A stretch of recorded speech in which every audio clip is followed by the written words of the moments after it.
Hello and a very warm welcome to the Big Bright podcast. Today, I'll be handing over the reins to the brilliant Bryony, our head of digital marketing, as we have a very special guest to chat all things MarTech. Over to you, Bryony.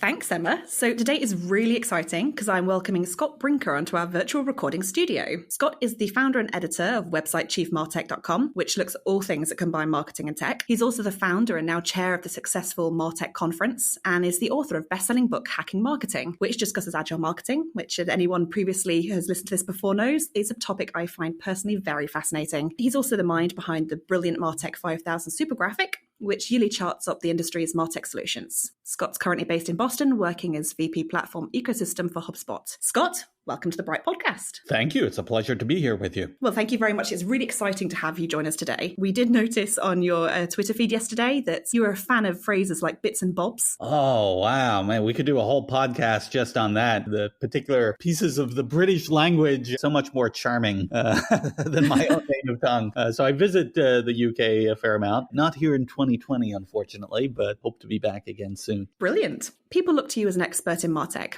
But how did you get into it in the first place? And what interests you about MarTech? I started in MarTech. I was running the technology team for a web development agency, and our company would get hired by marketing organizations to implement their website dreams. And then it'll be my team and my responsibility to then connect up with that company's IT department for, okay, well, how are we actually going to build this and interface this into their systems? And so it was fascinating to me. This is 20 years ago of like the distance between the marketing department and the IT department. They had different skills, different ways of talking about things, different nomenclature, different incentives, just very far apart on the spectrum. But when you looked at what companies were starting to do around engaging with their customers through digital channels, really, the rise of that, you realize like, oh my goodness, I mean, these two groups are going to have to become deeply entwined in how they collaborate together. And so that started my fascination, frankly, with people who were crossing those two departments. I called them marketing technologists. Very often these people with technical skills that were coming to collaborate deeply and in many cases actually start to just work directly in the marketing department. Yeah, that started me down this path. Been very fascinated by that evolution. I mean, it's incredible to see, now technology management and operations are deeply embedded in most marketing departments. Yeah, and then as part of that, I've also ended up studying all the different technologies that these marketing technologists end up working with. So it's been a really fascinating journey. I can absolutely imagine. I think it's been interesting over the last few years seeing the rise of digital marketing and then a lot of people who've almost started their careers in marketing in tech, but have then kind of moved over and had to almost learn the principles of marketing later on, the kind of the side of marketing ops that's very often needed. You have a brilliant super graphic that you do every year, and it's the MarTech 5000. And this year you've obviously pointed out that it's more like 8,000 now people in there, which kind of charts the kind of MarTech solutions available in the industry. And every year you kind of talk about what's grown, what those changes look like. And one of the things you mentioned this year that was social tech and communication tech were being the two biggest growth areas in the subcategories between last year and this year. So what areas do you see as perhaps the winners and losers over the next year?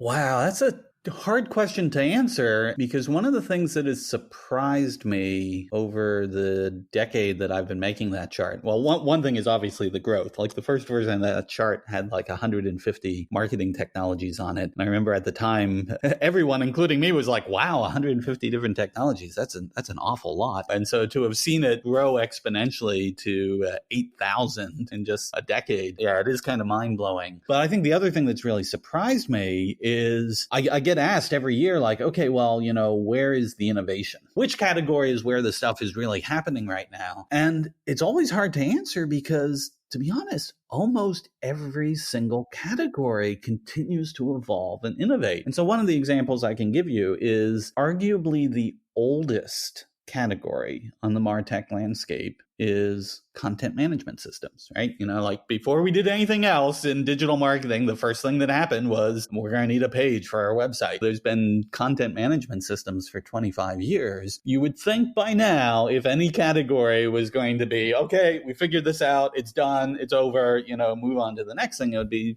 CMS, but it's absolutely not the case, right? I mean, like the innovation that's happened in the past few years around content management systems, all these, increasingly distributed architectures. You have this whole concept of headless CMS, which isn't as scary as it sounds. The intersection between CMS and now, ways we're leveraging things in, mobile apps and voice assistants. I mean, so for a field that should have been completely consolidated and matured to a full leveling off, yeah, it continues to innovate. Yeah, man, I just see so many categories. But all right, I won't entirely dodge your question. I guess one of the things that's really intriguing right now is in the past few years, all the new regulations and compliance around privacy. I'm a big fan of. I think this is really important. In many ways, while it's been challenging for a lot of marketing organizations to figure that out, there's a really incredible opportunity here to use this as an opportunity to build better quality data and have a more personal relationship that respects the preferences of our audience. And so there's just an incredible number of tools that are starting to expand up in that area. I should pause. I could go on. There's a lot of innovation happening everywhere in MarTech.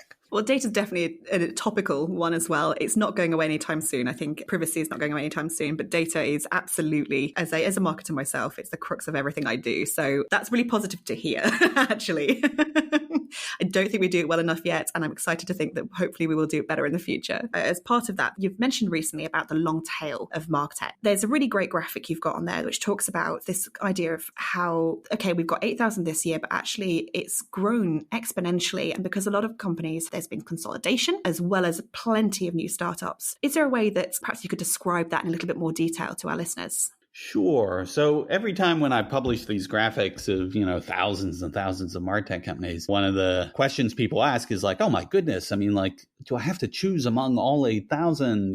Isn't there supposed to be some sort of consolidation happening in the market? And so one of the first things I admit is, okay, that the landscape with 8,000 logos in many ways is not a very good representation of the industry because all those logos are not equal in scale or size or influence. The long tail diagram is this idea of saying, okay, well, out of these thousands of marketing technology companies, there's really a relatively small number that are like the major platforms. These are essentially the public companies in the MarTech space, right? So you've got Adobe and Salesforce and Oracle and Microsoft and HubSpot. And, there's a relatively small set of those. And to be honest, they have a tremendous market share. And then as you start to go down that long tail, you'll have leaders who are category leaders, in more specialized functionality and capabilities. And then even further down, you get into more and more of these specialists. Now, some of those are like startups, that are hoping someday they will become the next Microsoft or Google. Who knows? Some of them may. But increasingly, what's really interesting in the market is you see this symbiotic relationship between those major platforms in the head of the tail and these specialist apps in the,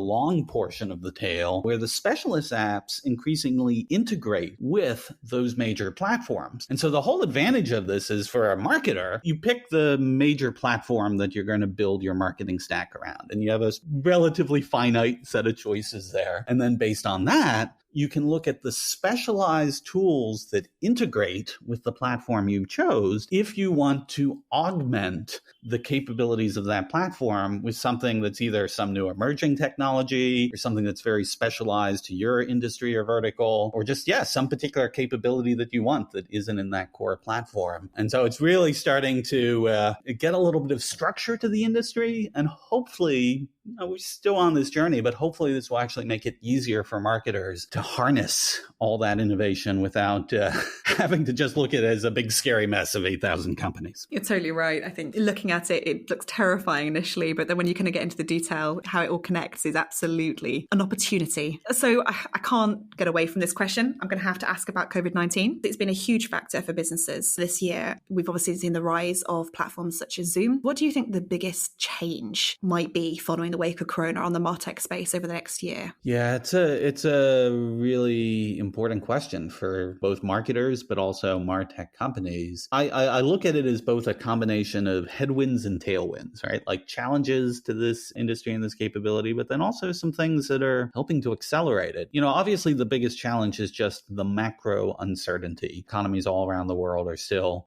trying to figure out what the road out of COVID is going to look like. Yeah, that just is going to have ripple effects for some time. But in sort of balancing out the challenge of that uncertainty, I think one of the things that's actually been a tailwind for marketing and MarTech is this crisis has really brought home the need for two things. One, for businesses to be able to engage with their customers through digital channels in a deeper way, in a, more complete way, in a more delightful way from the customer's perspective. And obviously a big part of marketing technology is helping to manage that customer journey across all these different digital touch points.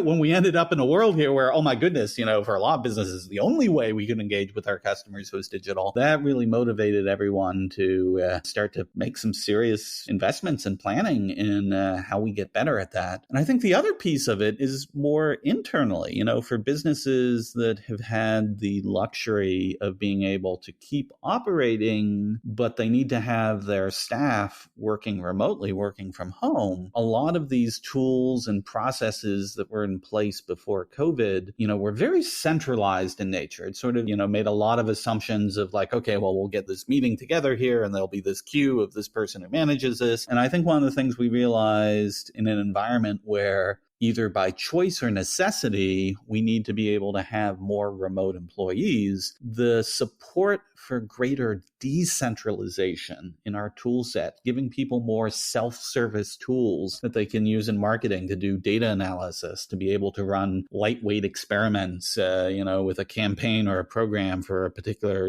segment of the audience they're working with. The opportunity there has become really clear. And so again, I think that's motivating a lot of innovation in MarTech and in the adoption of these technologies as well. Well, that's really exciting to hear. Bright itself is the MarTech. We've been around for about 20 odd years now, and we're always trying to think of different ways of doing stuff. And I think it's, as a marketing perspective, seeing that change and seeing it almost as an opportunity to communicate better, to work better with your colleagues, I think is really, personally, I find quite exciting. And it actually brings me nicely onto the next question. You actually mentioned in your release this year, the MarTech 5000, that new entrants had risen by more than 24% between 2019 and 2020. We've already discussed that in the wake of Corona, there may be potential opportunities for growth, for changes, for innovation as well. So actually, what advice would you give to someone who has a great idea and wants to create their own piece of MarTech right now in the context of everything that's happening? What would your advice be? Man, you've got a really great set of questions for me here. So I believe all businesses start with the customer and start with like, what is either the problem that the customer is having that we're going to address, or is there an opportunity that is being underserved for them? Clay Christensen, great strategy leader, had written about this concept of jobs to be done, that every customer, whether they're a consumer or a business, they have these jobs that they need to get done. And the real trick in coming up with a great product is to be able to understand that job and be able to do it better for the customer than existing solutions offer. And so I'd really start with that because, to be honest, the implementation of software there really aren't any barriers to that anymore. Like if you understand the customer problem you're going to solve, you have a clear vision of how you're going to solve it. The technical bits and bobs, are incredibly low barriers to entry now, taking advantage of all these cloud platforms, Amazon and Google and Microsoft. There's all these great open source projects you can use as the foundation for your system. It's easier than ever to plug into a global network of talent in building it. The actual software portion itself, I don't want to say it's easy, but it certainly feels like the easiest piece of the equation. The challenge is, find a great customer problem that you have a really novel idea for how to solve better. Great answer. What are your top 5 MarTech startup companies that are the ones to watch over the next year, and why? So I'm going to dodge that question because, boy, it's hard to actually pick 5. Like whichever 5 I pick, I'm going to hear from 500 others. They're like, what do you mean? You were just talking to me the other day. Why not us?